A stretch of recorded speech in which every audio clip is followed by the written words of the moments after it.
The great ಈಮು war, ಆಸ್ಟ್ರೇಲಿಯಾದ ಅತಿದೊಡ್ಡ ಯುದ್ಧ. 1932ರಲ್ಲಿ ಆಸ್ಟ್ರೇಲಿಯಾದು ಒಂದು ಅಸಾಧಾರಣ ಯುದ್ಧವನ್ನಾಡಿತು. ಅದು ಈಮುಗಳ ವಿರುದ್ಧದ ಯುದ್ಧ. ಹೌದು, ನೀವು ಸರಿ ಕೇಳಿದ್ದೀರಿ. ದಿ ಗ್ರೇಟ್ ಈಮು ವಾರ್ ಇತಿಹಾಸದ ಅತ್ಯಂತ ವಿಚಿತ್ರ ಸೈನಿಕ ಸಂಘರ್ಷಗಳಲ್ಲಿ ಒಂದಾಗಿದೆ.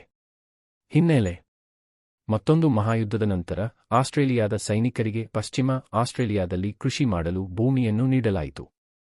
ಆದರೆ ಅವರು ಅನಿರೀಕ್ಷಿತ ಶತ್ರುವನ್ನು ಎದುರಿಸಿದರು: ಆಹಾರ ಹುಡುಕಲು ಒಳನಾಡಿನಿಂದ ತೀರಕ್ಕೆ ವಲಸೆ ಹೋಗುವ ಸಾವಿರಾರು ಈಮುಗಳು. ಈ ಈಗಳು ಬೆಳೆಗಳನ್ನು ನಾಶಮಾಡಿ ರೈತರಿಂದ ಸಹಾಯಕ್ಕಾಗಿ ತುರ್ತು ವಿನಂತಿ ಮಾಡಿಸಿದರು. ಯುದ್ಧ ಆರಂಭವಾಯಿತು.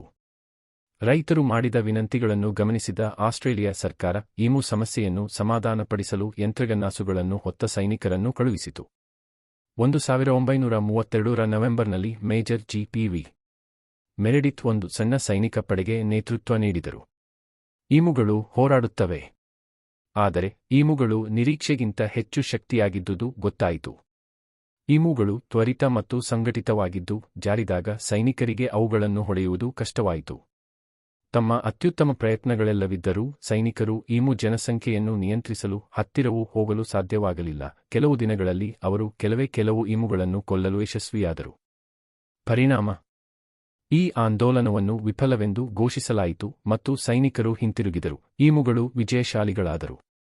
ಈ ಘಟನೆ ಪತ್ರಿಕೆಯಲ್ಲಿ ವ್ಯಂಗ್ಯಕ್ಕೆ ಒಳಗಾಯಿತು ಮತ್ತು ದಿ ಗ್ರೇಟ್ ಈಮು ವಾರ್ ಇತಿಹಾಸದ ಹಾಸ್ಯಾಸ್ಪದ ಪರ್ಯಾಯ ಬಿಂದುವಾಯಿತು.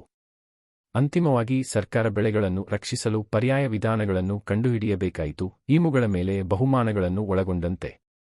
ನೆನಪು: ದಿ ಗ್ರೇಟ್ ಈಮು ವಾರ್ ಪ್ರಾಕೃತಿಕ ತುರ್ತುಪರಿಸ್ಥಿತಿಗಳನ್ನು ಮತ್ತು ಮಾನವ ಹಸ್ತಕ್ಷೇಪದ ಮಿತಿಗಳನ್ನು ಪ್ರತಿಪಾದಿಸುವ ಒಂದು ಸ್ಮರಣೆ. ಇದು ನಮಗೆ ಅತ್ಯುತ್ತಮ ಯೋಜನೆಗಳು ಅಪರೂಪವಾಗಿ ವಿಫಲವಾಗುವ ಸಂದರ್ಭಗಳನ್ನು ಒದಗಿಸುತ್ತವೆ ಎಂಬುದನ್ನು ಸ್ಮರಿಸುತ್ತವೆ. ತೀರ್ಮಾನ: ಇತಿಹಾಸದ ಈ ವಿಚಿತ್ರ ಅಧ್ಯಾಯವು ಹಾಸ್ಯ, ಇತಿಹಾಸದ ಕುತೂಹಲ ಮತ್ತು ವಿನಯವನ್ನು ಒಟ್ಟುಗೂಡಿಸುತ್ತದೆ. ಇದು ನಮ್ಮ ತಂತ್ರಜ್ಞಾನ ಎಷ್ಟು ಮುಂದೆ ಇರಬಹುದು ಎನ್ನುವುದರಿಂದ ಕೆಲವೊಮ್ಮೆ ಪ್ರಕೃತಿಯೇ ಮೇಲುಗೈ ಹೊಂದಿದೆ ಎಂಬುದನ್ನು ಸ್ಮರಿಸುತ್ತದೆ. ನೀವು ಈ ಕಥೆಯನ್ನು ಆನಂದಿಸಿದರೆ ಲೈಕ್ ಮಾಡಿ, ಚಾನಲ್ ಸಬ್ಸ್ಕ್ರೈಬ್ ಮಾಡಿ ಮತ್ತು ಇನ್ನಷ್ಟು ಕುತೂಹಲಕರ ಕಥೆಗಳಿಗೆ ನೋಟಿಫಿಕೇಷನ್ ಬೆಲ್ ಒತ್ತಿ. ಇನ್ನೂ ಹೆಚ್ಚಿನ ವಿಚಿತ್ರ ಯುದ್ಧಗಳು ಅಥವಾ ಇತಿಹಾಸದ ಘಟನೆಗಳ ಬಗ್ಗೆ ಕೇಳಲು ಕಮೆಂಟ್ ಬಾಕ್ಸ್ನಲ್ಲಿ ತಿಳಿಸಿ.